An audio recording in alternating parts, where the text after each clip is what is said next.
Namaskar and a very warm welcome to all.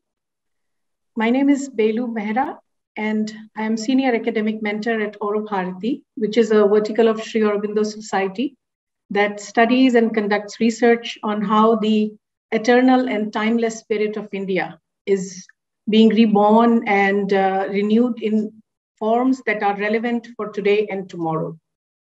And we do this in the light of Sri Aurobindo's and Mother's vision for the future of India and her role in the evolutionary march of humanity and the world. As part of our ongoing celebrations of the 150th birth anniversary year of Sri Aurobindo, we've been organizing a series of special lectures with this overarching theme, India, our Mother, in which we hope to explore a diversity of topics that have to do with the spirit and forms of Indian culture. This is our second lecture in the series. Last month, we had a lecture on Ayurveda and yoga in Indian temple sculptures. And those of you who could not join us for the lecture, a recording of that event is there on Sri Aurobindo Society's YouTube page. And today we have another very special topic that is very relevant for rebirth or renaissance of India, or of a reawakening that is really the need of the hour if a new India is to be born.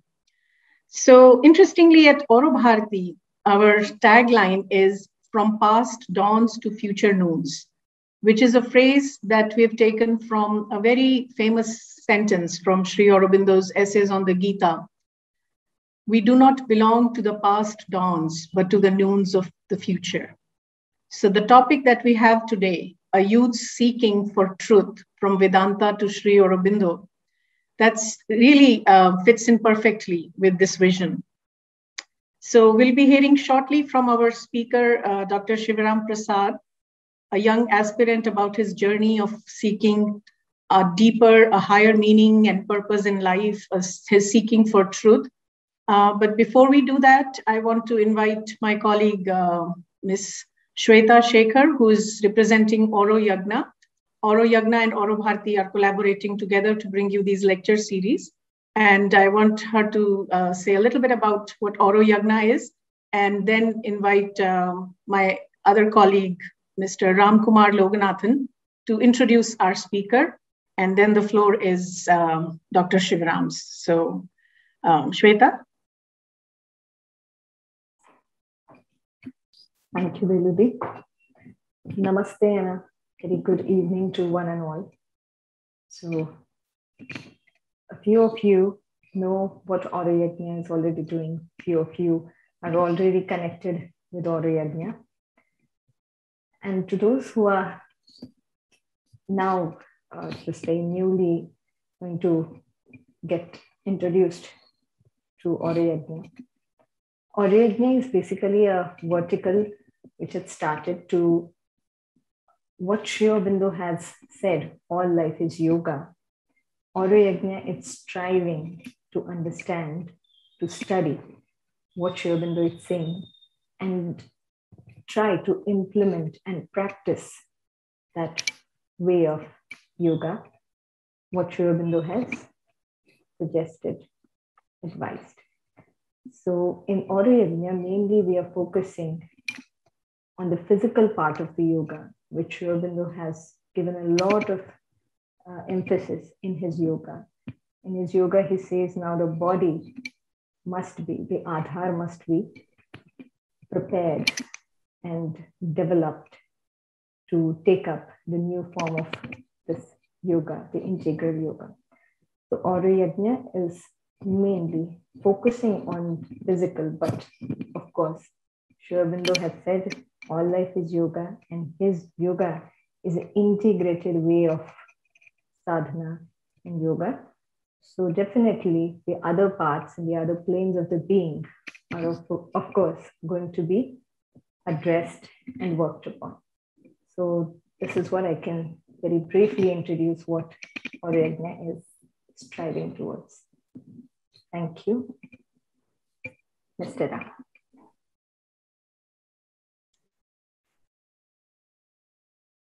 So Ram, could you Ram is a research and editorial assistant at AuroBharati, and he's going to introduce our speaker for the day.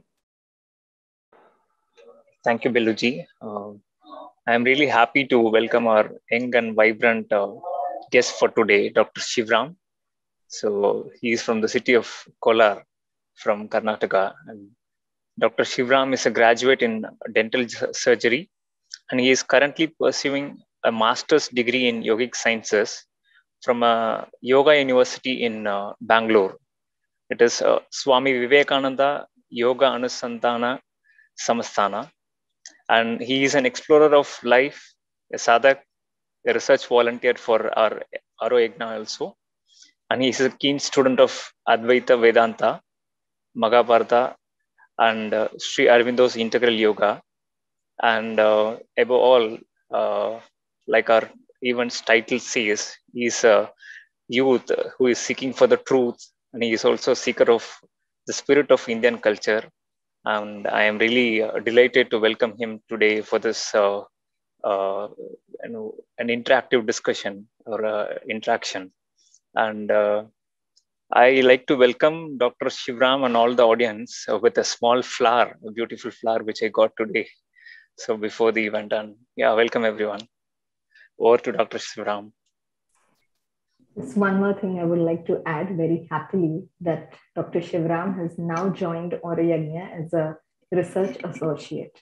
So until now, he was definitely contributing through as a volunteer, but now he has joined as a research associate. And we are very happy to welcome him.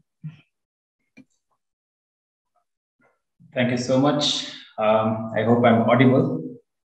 So I would like to start with a mantra from Rig Veda.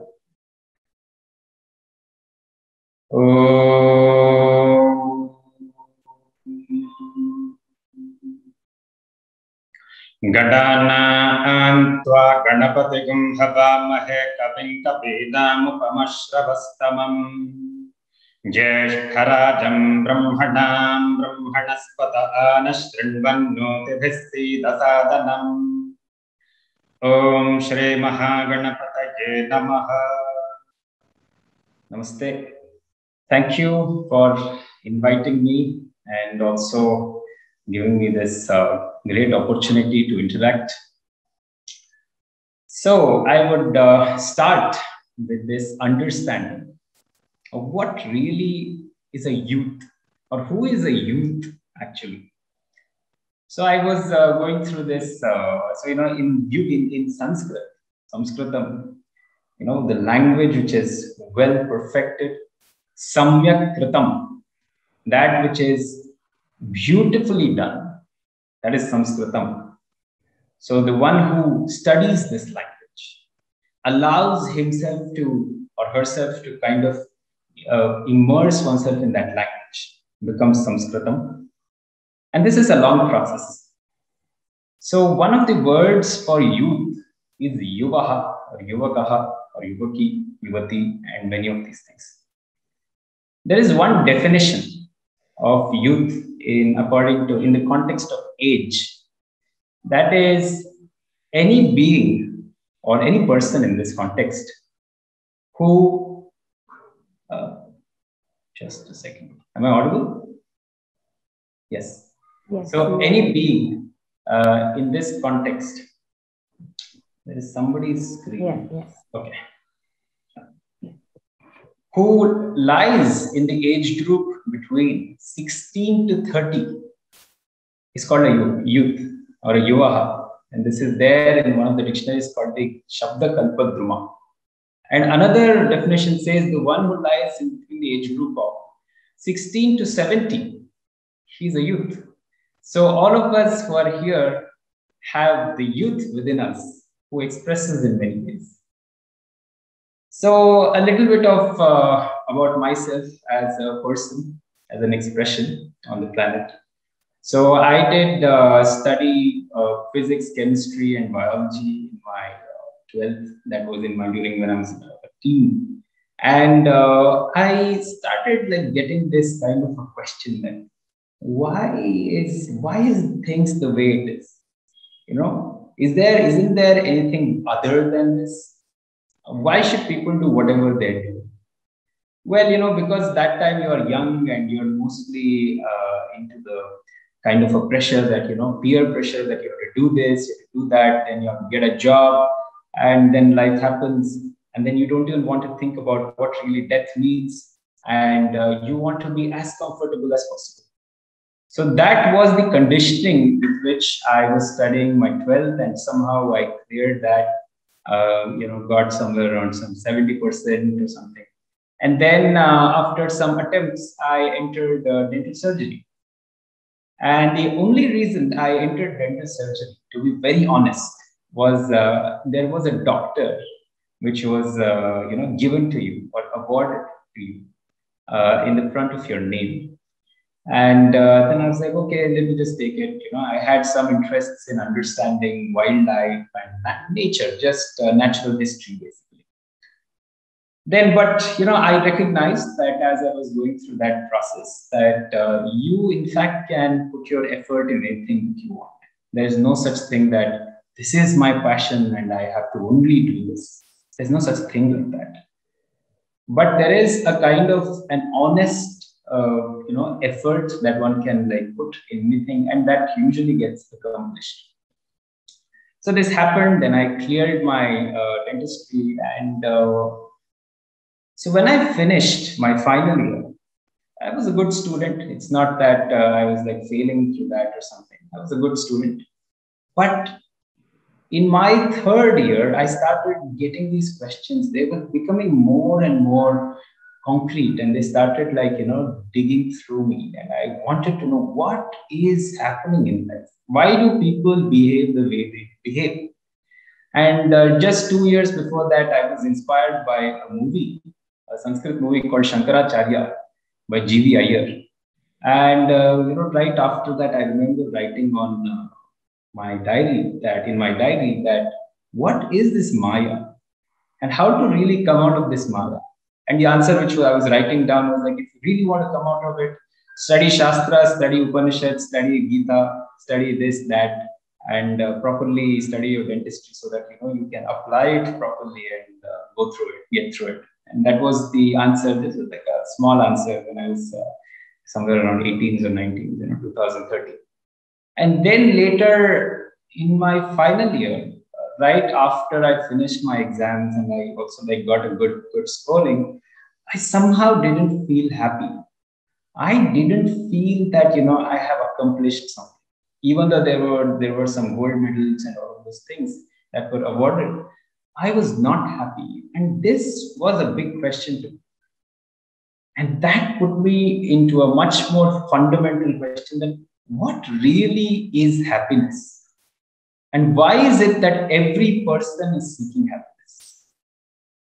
So if I bring all of these things together, it puts me to this context of today. And when I went a little deeper, I noticed that it was not some sort of freedom I was seeking, but I was seeking the purpose of life. That was my question. What is the purpose of my life? And, I had this feeling that as though I was a question mark walking all around. Whether I go from the railway station, the metro station towards the house, and during my internship time, it was almost like a big yellow colored question mark, floating around. And I was really, what is happening? And then, I took a decision. I made a decision that, let me take a break here. Let me stop for a while and let me question this question itself. Let me see what is this nature of I. And this is when, in 2017, I was slowly introduced into what is Vedanta. Now, from this point, from today, I would like to introduce a concept before I continue. This concept is related to the question of what is the purpose of life or living.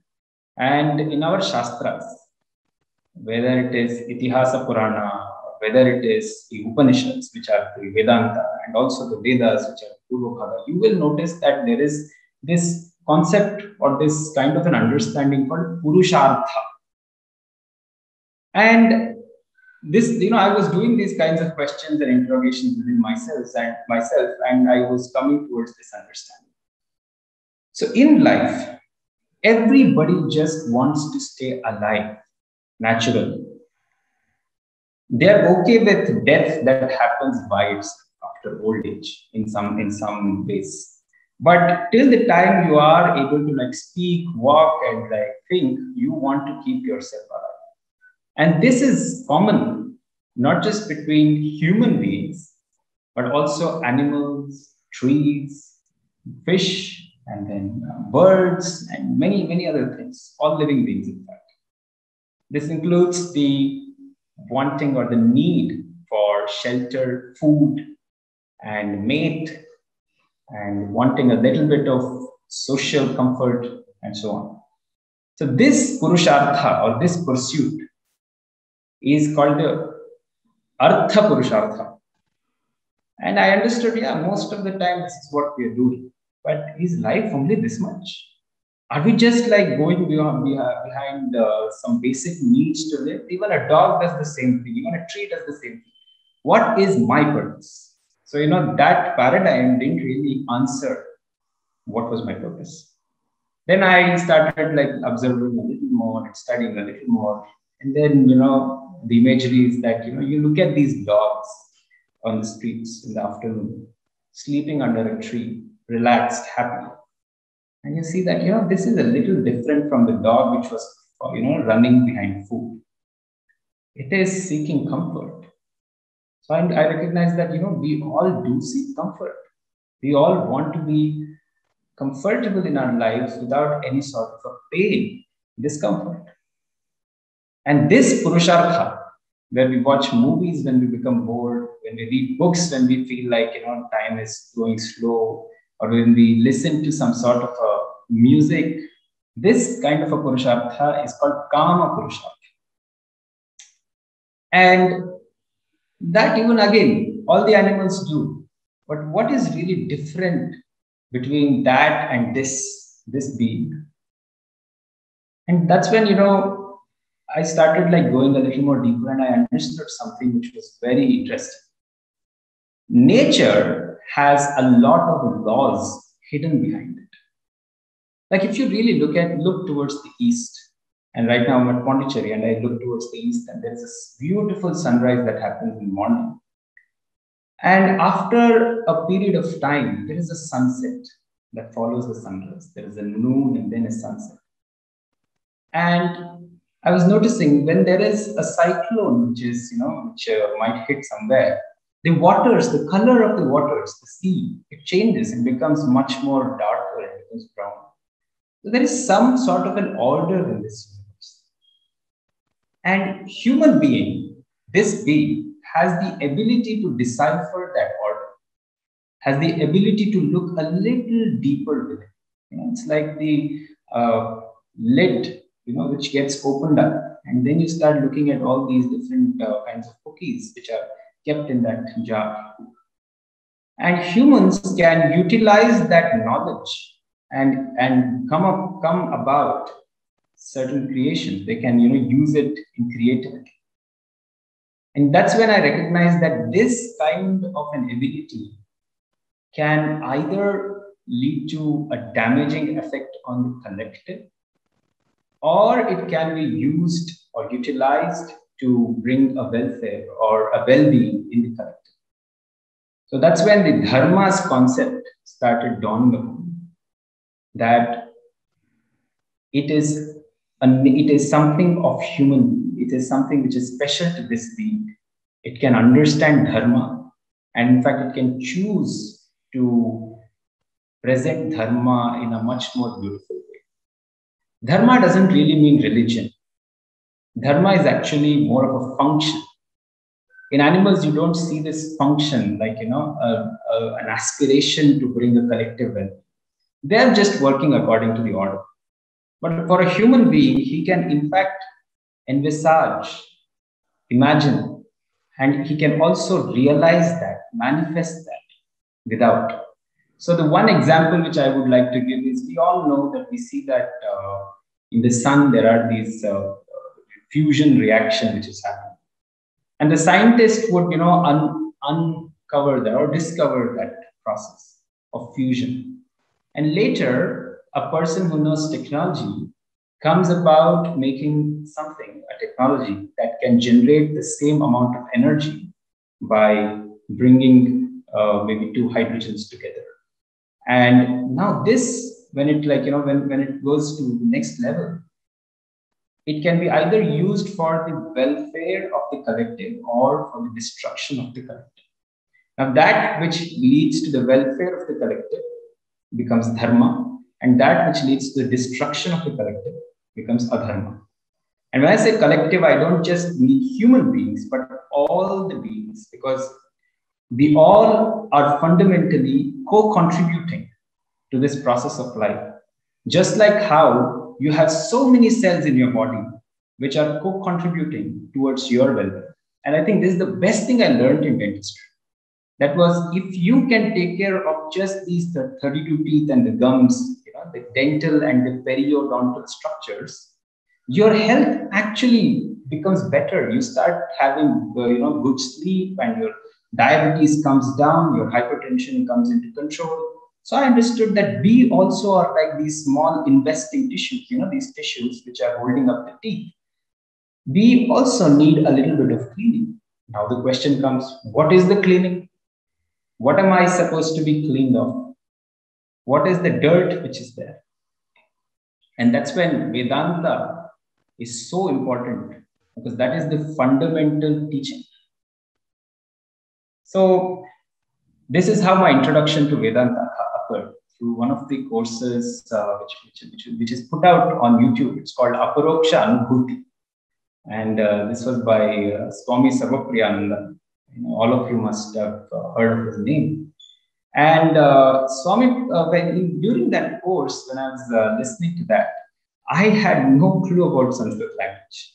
So it was just, I was lucky enough that, I was born and brought up in a family which supports Sanskrit and which knew how to speak. But I don't know, during my college days, I started hating.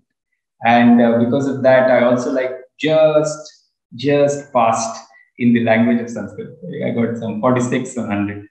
But now it was an opportunity for me to relearn it, in the most naturalistic sense. Now, what is the meaning of learning something in its naturalistic sense? Is you observe life, and then you slowly decipher, and you stay with the concept, and you stay with that teaching one by one. And this taught me something. And I'm going to use an example. I'm going to try to compress the entire teaching of Vedanta using one example. So all of us know how to ride cycles. And in Pondicherry, we see everyone people moving about using bicycles. It's the most convenient and the beautiful way, eco-friendly, and the healthiest way of moving.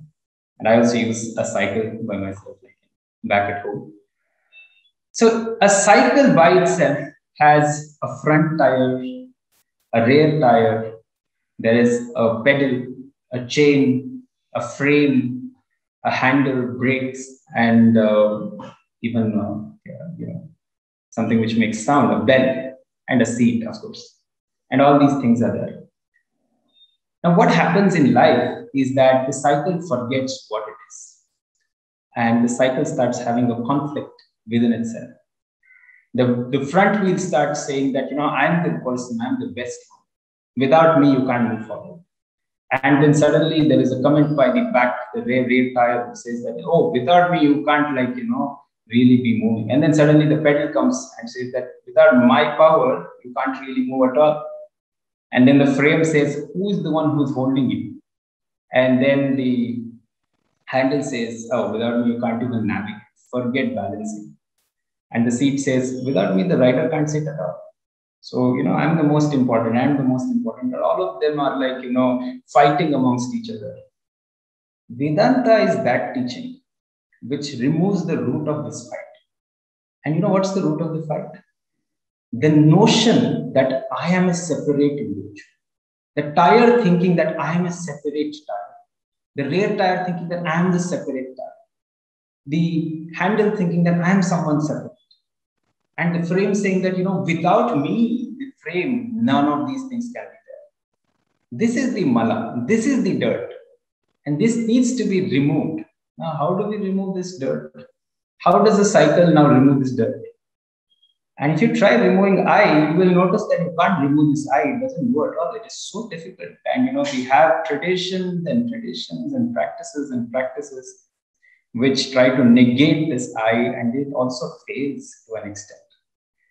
Max it achieves is it goes towards a kind of a samadhi, which is called nirbija samadhi or asampragnata samadhi. But in that, the being who is in that samadhi leaves the body. Or it may go into sananda, nirasmita samadhi, and it's only for some period of time. And when he comes back, he's back to square one. He's the same being who is all unintegrated and moving around with conflicts in his life. But Vedanta teaches to the cycle here in this example, that look, hey cycle, you know what you are? You are the metal. You're neither the wheel, neither the pedal, neither the chain, neither the seat, nor the handle, but the metal, which is the fundamental truth for all of these different expressions of the cycle. And suddenly the cycle is like, oh, I know you. You are the same me.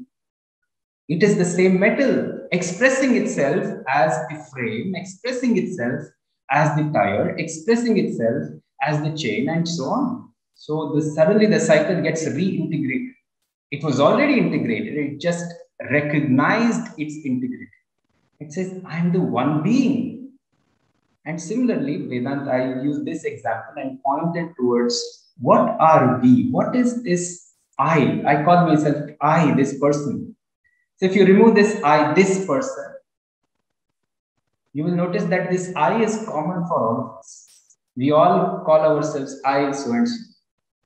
So I is a common thing. And here in this cycle's example, the metal is the fundamental reality without which none of these structures could exist. Similarly, in you, the being, the knowing that I, if you really look at the screen, you know that you are looking at the screen. Similarly, Beluji is also having the same experience. I know Belu is looking at the screen. Ramji is having also the same experience. I know that Ram is looking at the screen, and so on. So this I know is a common thing. And that is the fundamental reality in Sanskrit that is called Chit. Now, because this Chit cannot be negated, you try negating the Chit, you try removing it, you will end up by saying that, oh, I negated the Chit. That means that you still know that you negated the Chit. And you notice that it is something which cannot be negated. It cannot be destroyed at all. Hence it becomes Sat. Sat is that which cannot be negated. And you notice that this knowing is always as the knowing. It's in itself. It's full. You can't find a beginning, the end, depths. You just find that the knowing, and all there is just the knowing. The knowing which knows the known. So this is Ananda.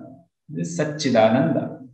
And because it has no beginning, end, it's expansive, its nature, it's called Brahman, Brahadhatu. So this is what the Vedanta offered. It showed me what really is the truth. And that's when my seeking ended, but my expression didn't end.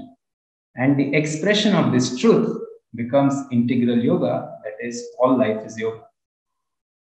Now, what is this integral yoga? This is my understanding.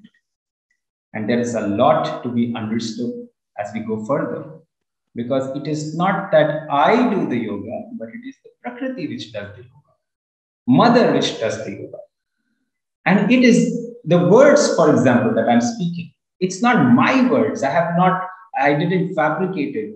I didn't sit and write these words. It's just they're coming. As I'm speaking, it's coming. And all those words are being understood by you. You didn't wait and say that, okay, let me start understanding what he's saying, but it is happening by itself. This is that yoga. And this is a result of this process called evolution. Now, what is this evolution? The fastest way to travel from point A to point B these days is an aeroplane, for example. How did we get there? What was the most natural thing that we saw which could fly? It was actually the birds. Now, how did the birds get the ability to fly? Ever imagined? Well, if we go in, by understanding paleontology and evolutionary biology, we understand that there was some group of species, or something called the Archaeopteryx, which were dinosaurs which took to flight. Now, how did Archaeopteryx find the ways to flight? And if we go in this way, in a logical way, we see that all the animals, they do come from an aquatic life, and in aquatic life you are basically flapping your fins, but the water is denser and it allows you to move forward. But later this whole aspiration to flap starts becoming trying to flap the fins towards flapping the wings, and then the dinosaurs try it again and again and again and again. That leads to a bird, and then later on it leads to an aeroplane, and we can fly. And notice that it was not just one person or one animal which did it. It was a collective that did it. And if a collective is doing, it is not that each of them communicated with each other saying that, oh, today I'm going to fly. Are you going to fly? It was not like that. It happened through them. So all of you beings are actually, if we look at it, we are kind of a laboratory in which Prakriti, or Mother Nature, she is working through us. She's making us do so many different kinds of combinations here, there, and each time it fails, it's a feedback to say that, oh no, let me try something else. Let me try something else. And this is what evolution is. And when you recognize it, and when you start saying that I am with you, that is the integration, then Prakriti says, you are mine. And then she starts working through you in a much more complete way. And this led me to the understanding or the exploration into what? How did our ancients look at this? Did they have the same thing? Because if knowledge is there, it is something which is sanatana. That means it doesn't really change. It's something which is fundamental. And it happens that our ancients also, that is our sanatana dharma is not religion. They also did think in a very similar way, because their thoughts were very symbolic. And when they looked at the sunrise, they called it with a name. And when they saw that the sun was somewhere in the afternoon, they had a different name. The sea was completely called with a different name, and they started having conversations with them. Whereas if we reduce everything into cause and effect and saying that, oh, this is the reason this happens, we are removing life out of it. And it's not that, the sea feels bad or the sun feels bad. It's just that we become dumb and we stop interacting with them. But if we interact with life the way we interact with another person, it is going to talk to us, but not in the language of, what I'm using, not in the vocal language, but in a language which is way beyond your common expression, but it is very intuitive. That's the language of evolution. It is we are all small ants, and Prakriti is like a human which kind of, does gardening, and sometimes it rains on us. The max the ant can do is try to do a yoga and perceive that person as a big ant. So, but if the ant recognizes that it is one with this person's movement and starts going around, the ant has a better chance of serving not just the plant but also itself and the entire collective, which is the garden, which is the beautiful expression of a well-developed person. So this was the journey which I went through, and currently I have something to share, that is, we as Bharatiya, and when I say Hindu especially, if we really define what is Hindu, we look at these two words, Hindu. So the meaning is Hinani, which means whatever is lower, Gunani, or the features or the characteristics. Dushyati, that which burns, iti Hindu. So that which burns the lower characteristics or lower expressions of life and transforms it into a next better version, that is a Hindu. So as a Hindu, I would always say that, tapas is the way of life. Finding out your true nature, step one. And then once you find out your true nature, you'll notice that many of your potentials start expressing themselves like the bubbles in the water which come to the surface, and then allow them to realize themselves without getting identified with that small mala or the dirt which I mentioned that, oh, I'm the one who is doing it.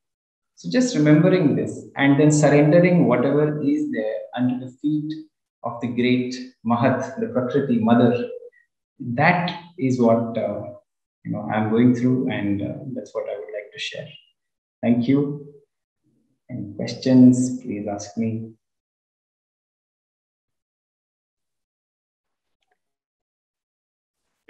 That's remarkable, Shivaram. Thank you so much for sharing, about your journey and the questions that led you from one sort of like, I don't want to call it like steps, but maybe there are like stages and, stages of awakening, stages of realization from one to another. So that was very remarkable to hear this and the insights you got at every step of the way. So if there are any questions or comments or sharings from any of the participants, please feel free to unmute yourself and share with us.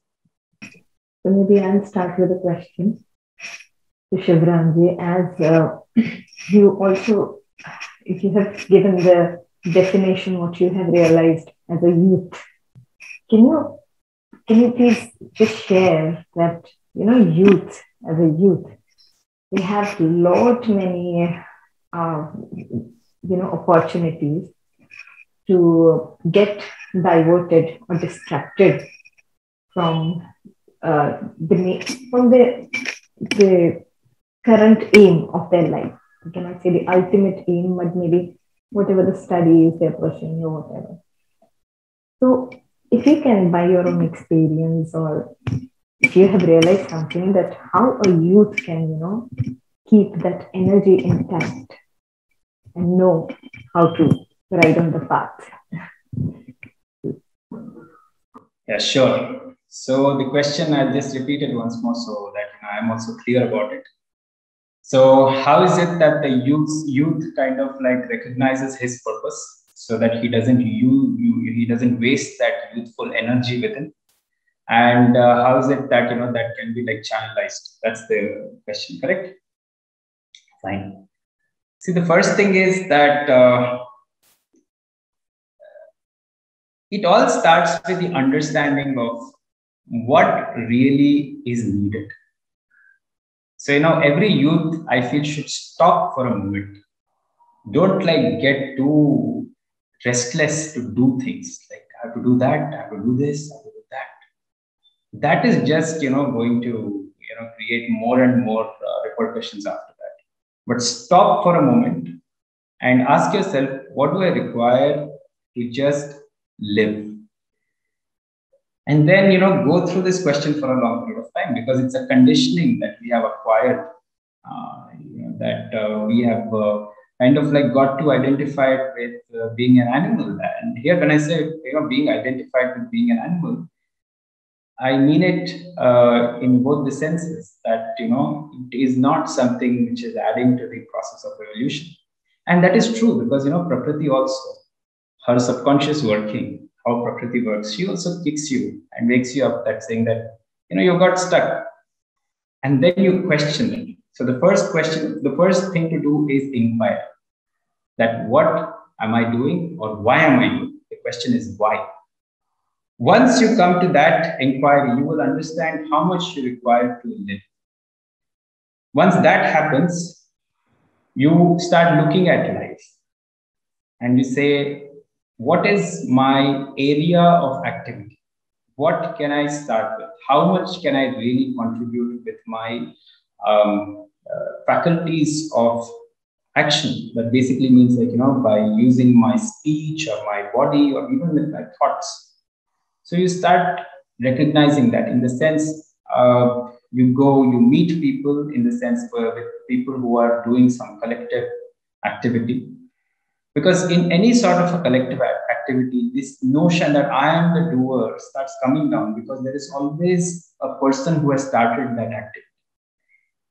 And then, you kind of like reduce that notion of I, the doer. And then slowly what happens, because if I, the doer, goes, then automatically you start complaining, you start saying that why does this happen to me? Why does that happen to me? Because the doership or the function called ego, it doesn't want to just go away so fast. It will stay because it has come here after so much of evolution. Why would it go? So you have to teach it that, look, you're not going to go away. You will be utilized. I'll be handing over this to something much bigger. And something much bigger than your small sense of identification, it's going to become bigger. And when you talk in this way, communicate within yourself, then automatically the other aspect that, oh, I am the one who is with, who is a person going through so many things, and I'm a victim. These things starts falling down. A lot of your energy gets saved over here. The moment you remove the thought, because the thought that I am the doer is an afterthought. It is not there when you're really doing. And whatever has been given to you was not your choice. It really didn't come because you chose it. It came to you in your way and you had no other choice. And then whatever happens to you is also not your choice. So you're like, okay, it's just happening. It's a process. It is going on by itself. So most of your energy, which was going away in the form of thinking and unorganized thoughts, they start coming down now, because you say that life is happening. And then you also connect yourself to the aspirations of this bigger kind of a collective. So working in an organization as a volunteer, and then, learning certain basics of human communication, that way you come out of this limited notion of I, the self. Once that is done, it's not necessary that you go and talk to everybody that, you are the same, I'm the same. It's a known fact. The cycle doesn't have to repeat itself that, I'm the better, I'm the better. But a better question would be, how can we bring collective well-being? And this action or this kind of an activity happens in 3 levels. It happens physically, which is a resultant of what is happening. It can happen through your speech, by discussion, but objective discussion, not to waste time, but a discussion which can bring about change, or even meditation, because the effort of meditation is not just some stress relief. It's a big tool. If known how to utilize it well, it can generate a huge amount of changes in the collective psyche too. Now, because of the misunderstanding that, I, this limited self, when one may start seeking for some sort of I'm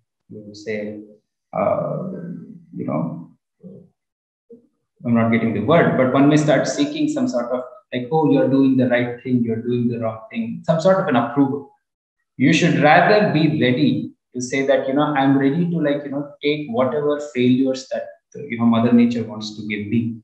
And that kind of really opens up towards, making you much more stronger. You get the steel of nerves to take over any sort of a situation. Hence, you're not really scared of life now. And thirdly, there's this concept between the youth. It's called YOLO. You only live once. This, I think, is not a good concept. I'll tell you why. Because if you consider yourself to be somebody who comes into existence, goes out of existence, then my question is, how is it that you remember everything after you fall asleep? What is that which makes you do the same things that you did yesterday? So if we extend that logically also, we see that you're just changing your body, you're just changing your appearance. And even if you take from the evolutionary point of view, it is not you who has created this body, it has been times and times of evolution. So it's not that you only live once.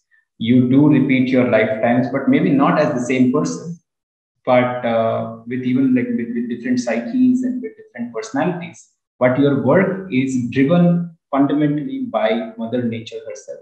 So complete surrendering yourself towards Mother Nature is the best way, in fact, to be focused and allow her to work through you, rather than saying that I'll do this, I'll do that. That's a good kind of in some ways it's a fall. But rather, if you say it's Mother Nature doing through me, even just mentally, as the expression that I am doing this, that's a better way to really look at it. And that solves a lot of problems, a lot of questions also, and the best way to be focused. Yeah.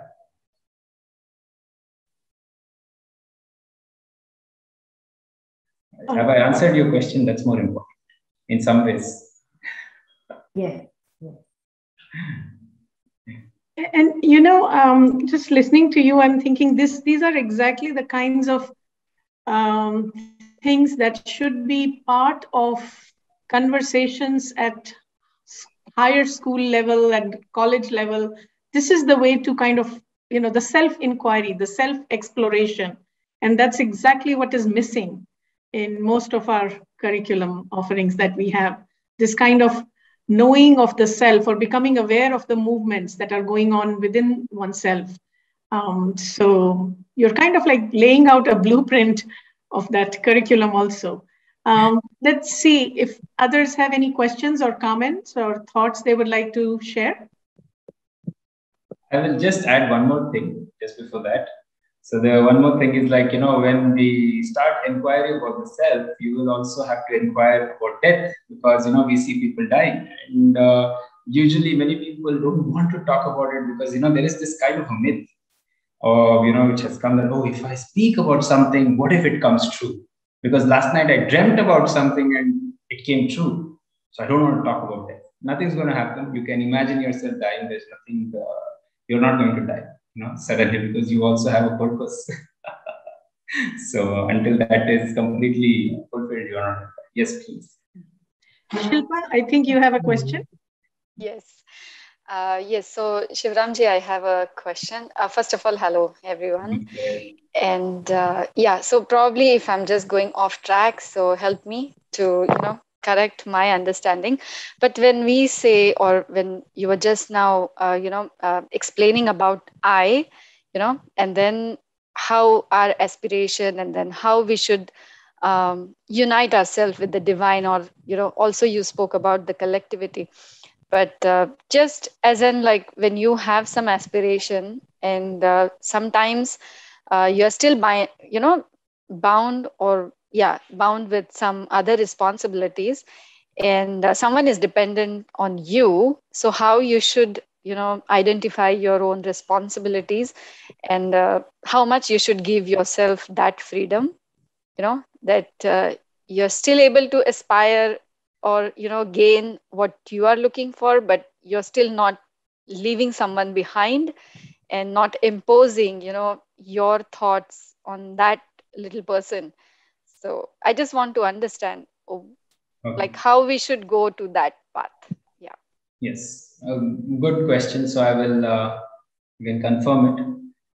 So the first thing is, you're saying that how do we be responsible by not becoming selfish? Correct? Okay. So the answer goes in two levels. The first is communication. Communication not with the person, but that which has given you the body, that which has given you the ability to speak, that which is making you listen to what I'm saying. In Sanskrit, it is called Ishvaraha or Ishvara. We keep it Strilinga, the feminine. So, this concept, what is Ishvara? The sun rises, the sun sets, there's a process. You speak, you have a shape, you have a form, you have a color. Words are getting articulated in the way they have to come out. So there is an intelligence.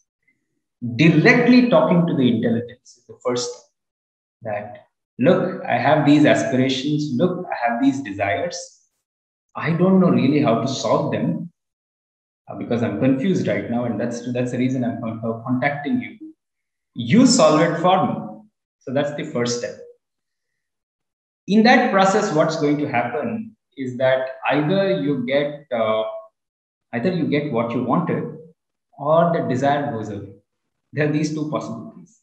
See, whenever you get whatever you wanted, it is as equivalent to saying that the desire went away. It's like, when you have thirst and you drank water, the thirst got quenched and there is no more thirst. Similarly, if the thirst itself goes away, that's a good thing. There's nothing wrong about it. So these two things can happen. But if you want to work it through the mind, which is a little longer, because mind, tries to organize things here and there. It goes with the same Purushartha Vichara, the inquiry into what are my needs, what are my basic needs. And then you have your comforts. See, the first two Purusharthas, which are like the survival as well as the comforts, they are centered to you, the individual. But the moment you start thinking of the collective, the individual needs to drop. As a collective, you can't really express dharma completely. Moksha, the word moksha, in fact, it's a later on addition. I'll tell you why. Because when inquired this whole process, in Artha Purushartha, that is, wanting to secure some basic needs, you are just freeing yourself from the difficulties of hunger and loss of social culture, social structure, and so on. So basically, you're just trying to free yourself. In Kama Purushartha, you are trying to free yourself from discomfort. And in Dharma Purushartha, you are freeing yourself from the calamities that can happen due to something which is not evolved. So imagine a bridge which has not been repaired. It can fall down and many people can die, which also may include you with that. So if we really look at all these things, all it's trying to do is it's expressing freedom. All it wants is freedom. And that's when moksha becomes the Parama Purusha, which says that, all there is to life is just different ways of expressions of freedom. And let me see how can it be refined again and again. So as I mentioned about the part of the mind, the first step is the contact with Ishvara and writing your problem and directly saying, look, this is my problem, take it. I don't know how to solve it. You solve it for me. Then what Ishvara does is he says, okay, you want me to solve the problem? Let me give you the right kind of faculties within you to solve it by yourself, because you function, you are my expression, fundamentally, Ishvara's expression, and then your problems do get solved. And in that way, you'll also start noticing how your loved ones and the people around you are also nothing but the expressions of Ishvara. And then no longer you would be either wanting to impose your thoughts on them, because you will notice that you have already put your request to Ishvara, and Ishvara is doing through his way, because Ishvara knows how to do what to do. Ishvara is the intelligence itself. He is not intelligent, he is the intelligence itself. So it opens up in many different ways. And in this process of life, you will learn the language of Ishvara. This is the reason why you are there. Now you know the language of English and other things. And when you were a child, you didn't even know that. You were maybe trying to do Baba Bibi, but when you kind of like grow a little older with this kind of a communication, you will also learn the language of Ishvara, and this life is a very beautiful journey in that. I hope I've given what you require. Yeah, thank you so much. Are there any other questions or comments, thoughts? Okay, I'm reminded of, maybe I should just read that passage. There is a beautiful writing of Sri Aurobindo. Actually, he's written about the youth that should be, the aspiration, the awakening of the youth of India. But there is a particular writing of his I think it's in volume 13. And I was just, as you were talking, Shivaram, earlier, I found that exact passage from that particular writing, which is titled, I think, Ourselves. And this is what he says. And in some ways, I think you have sort of given us an embodiment of what Sri Aurobindo says are the kinds of qualities that we need in India's youth, or in youth who are aspiring for a new world, for a new, a transformation of the life as we know it today. So this is what he said. Let me pull up that passage. He says, "It is the young who must be the builders of the new world, not those who accept the competitive individualism the capitalism or the materialistic communism of the West as India's future ideal, nor those who are enslaved to old religious formulas and cannot believe in the acceptance and transformation of life by the Spirit, but all who are free in mind and heart to accept a completer truth and labor for a greater ideal. And then he continues, it's a long passage, so I'll just summarize the last part. Then he says, they, that means these youth, will need to consecrate their lives to an exceeding of their lower self, to the realization of God in themselves and in all human beings, and to a whole-minded and indefatigable labor for the nation and for humanity.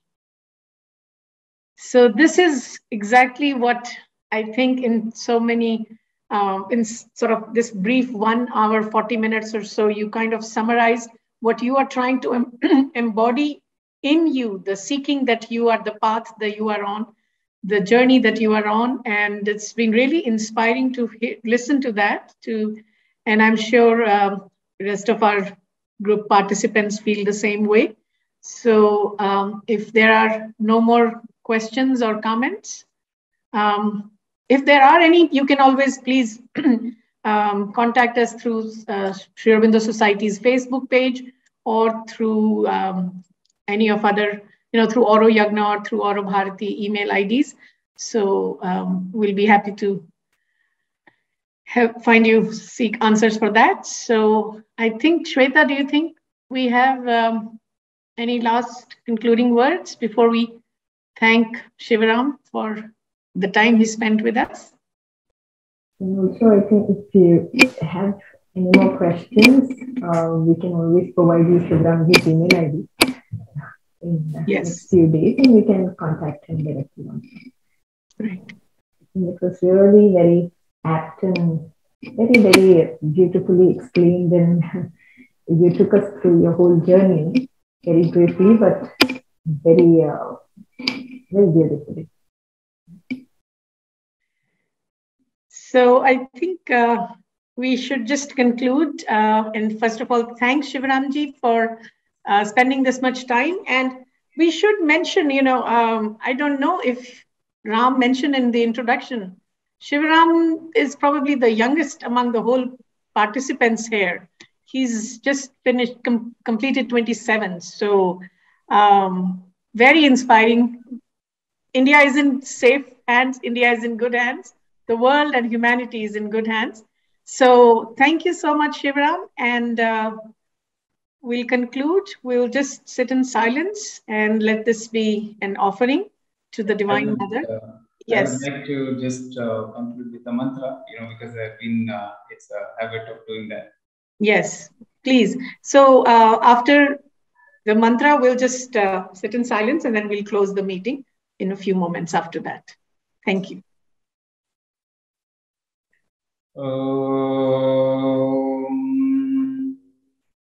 Purnamadah Purnamidam Purnat Purnamudachyate Purnasya Purnamadaya Purnameva Vasishyate. Om Shanti Shanti Shanti Hari Om Tat Sat Sarvam Brahmarpanamastu.